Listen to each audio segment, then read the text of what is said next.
जो अन्नदाता हैं, सिर्फ एक चीज मांगी है। उन्होंने कहा है कि हमें लीगल गारंटीड एमएसपी देना। आप उनसे बात करने को तैयार नहीं है। वो यहाँ आए, मुझसे मिलने आए, आप उनको अंदर नहीं आने दे रहे। के माननीय सदस्यों को कह दें वो सदन पर आरोप नहीं लगाए।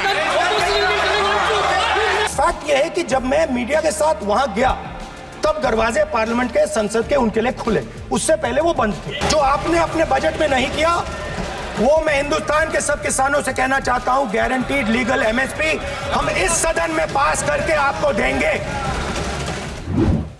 जो अन्नदाता हैं वो चक्रव्यूह से निकलने के लिए, आपके चक्रव्यूह से निकलने के लिए जो आपने बनाया 3 काले कानून, जमीन अधिग्रहण बिल को आपने कमजोर किया, उनको आप सही दाम नहीं देते हो। इस चक्रव्यूह से निकलने के लिए उन्होंने आपसे सिर्फ एक चीज मांगी है, 2 चीजें नहीं मांगी है, सिर्फ एक चीज मांगी है। उन्होंने कहा है कि हमें लीगल गारंटीड एमएसपी देना। आपने उनको बॉर्डर पे बंद कर दिया, रोक दिया, आज तक रोड बंद है। आप उनसे बात करने को तैयार नहीं है। वो यहां आए, मुझसे मिलने आए, आप उनको अंदर नहीं आने दे रहे। माननीय सदस्य, आप सदन में असत्य नहीं कहे। आप वो देखिए, 1 मिनट, हाँ चलिए, चलो,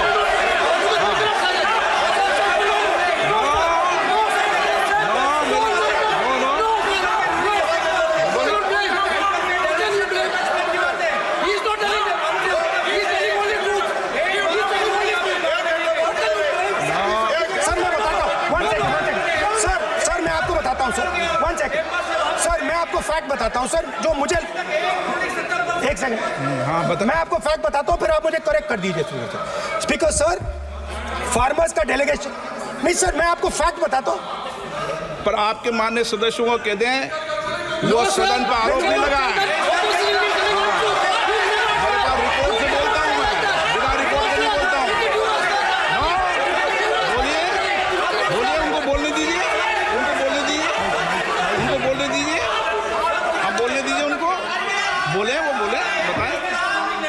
बताएं, मैं बताऊंगा।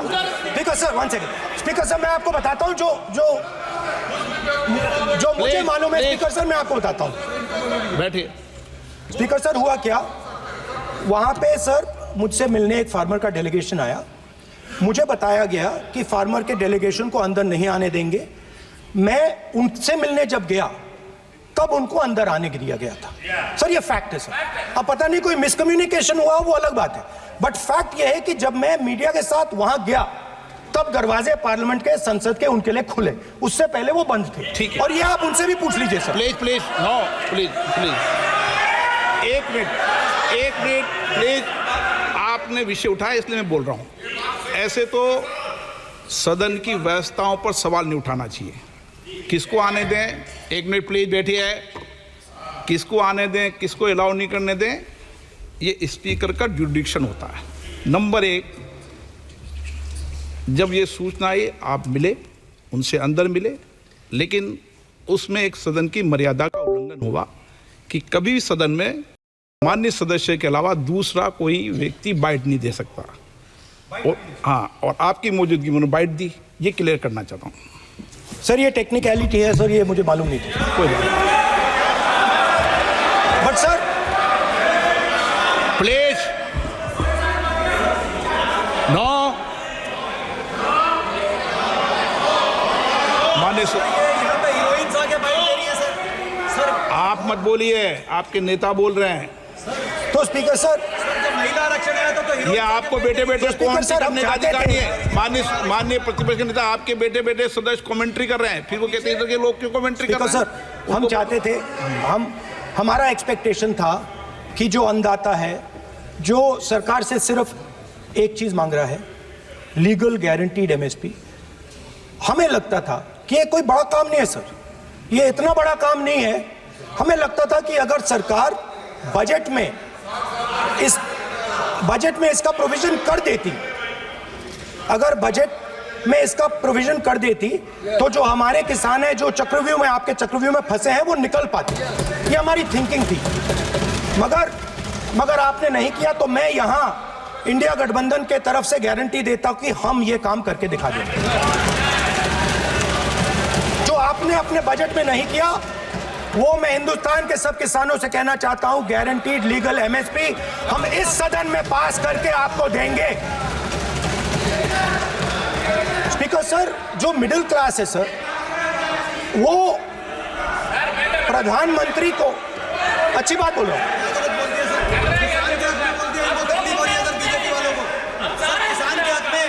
अगर नेता विपक्ष बोल रहे हैं तो आप बैठे बैठे टिप्पणी आप मत करो, आप करोगे तो वो भी करेंगे। आप मत करो, मैं सब साइलेंट करो प्लीज। फिर टिप्पणी कर रहे हो आप, प्लीज माननीय सर मिडिल क्लास जो है वो शायद इस बजट से पहले प्रधानमंत्री को सपोर्ट करता था। जब प्रधानमंत्री ने कोविड के समय उनसे थाली बजवाई थी तो उन्होंने दबाकर थाली बजाई, धड़ धड़ धड़ धड़ धड़ थाली बजा बजाई। हमें अजीब लगा, मगर प्रधानमंत्री ने मिडिल क्लास को ऑर्डर दिया तो मिडिल क्लास ने थाली बजाई। उसके बाद प्रधानमंत्री ने उसी मिडिल क्लास से कहा मोबाइल फोन की लाइट जलाओ, और मोबाइल फोन की लाइट जली। मिडिल क्लास ने, पूरे हिंदुस्तान में मिडिल क्लास ने मोबाइल फोन की लाइट जला दी। अब इस बजट में आपने उसी मिडिल क्लास के एक छुरा पीठ में मारा, दूसरा छुरा छाती में, एक इधर मारा और एक इधर मारा। इंडेक्सेशन जो आपने कैंसिल की वो पीठ में छुरा था, और जो कैपिटल गेन्स टैक्स आपने बढ़ाया वो छाती में छुरा था। आपने long term capital gains tax को 10% से 12.5% किया, यहां छाती मारी, यहां छुरी मारी, और शॉर्ट टर्म को 15 से 20% छुरी मारी। दुख की बात है, मगर इसमें एक इंडिया गठबंधन के लिए एक हिडन बेनिफिट है। मिडिल क्लास अब आपको छोड़ने जा रही है और इस साइड आ रही है। तो मेरा कहना है, जहां भी आपको मौका मिलता है आप चक्रव्यूह बना देते हो। एक चांस मिलता है आप चक्रव्यूह बना देते हो, हम चक्रव्यूह तोड़ने का काम करते हैं। हमारे बजट में किसान का कर्जा माफ हुआ, चक्रव्यूह तोड़ा, मनरेगा हुआ, चक्रव्यूह तोड़ा। तो हम चक्रव्यूह तोड़ने का काम करते हैं, आप चक्रव्यूह बनाने का काम करते हो। आप चाहते हो कि हिंदुस्तान छोटे छोटे खांचों में रहे, और हिंदुस्तान के गरीब लोग सपना ना देख पाए। सिर्फ अदानी और अंबानी। अरे क्या सर मैं सर कैसे बोलूं सर? माननीय सदस्य, एक मिनट माननीय सदस्यगण, आपके उपनेता मुझे लिखित में पत्र देके गए हैं कि कोई भी माननीय सदस्य जो इस सदन का सदस्य नहीं उसके बारे में टिप्पणी ना करें। लिखित में देखे गए, इसलिए आपको स्पीकर सर बैठ जाइए। स्पीकर सर, तो अगर सर मैं आपसे सवाल पूछना चाहता हूं। मेरे से सवाल मत नहीं पूछ सकते आप। Sorry sir. हाँ। सर, तो सर मैं फिर मैं सर 3 और 4 कह देता हूं उनको। 3 और 4 ठीक है सर?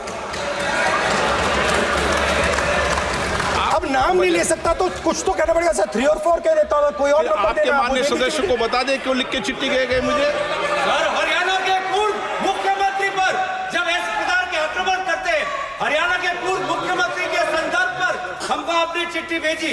एक पूर्व मुख्यमंत्री को आप 2 उद्योगपति से जोड़ना चाहते हैं, एक किसान नेता जो हरियाणा के, आज उन पर जब आपको अलाउ किया है क्या? उद्योगपति के साथ जोड़ना चाहते हैं, ये है सदन की मर्यादा। हरियाणा के आप ये चिट्ठी मुझे लिख के गए हैं, उसकी मर्यादा का ये आपको बोलने नहीं दे रहे।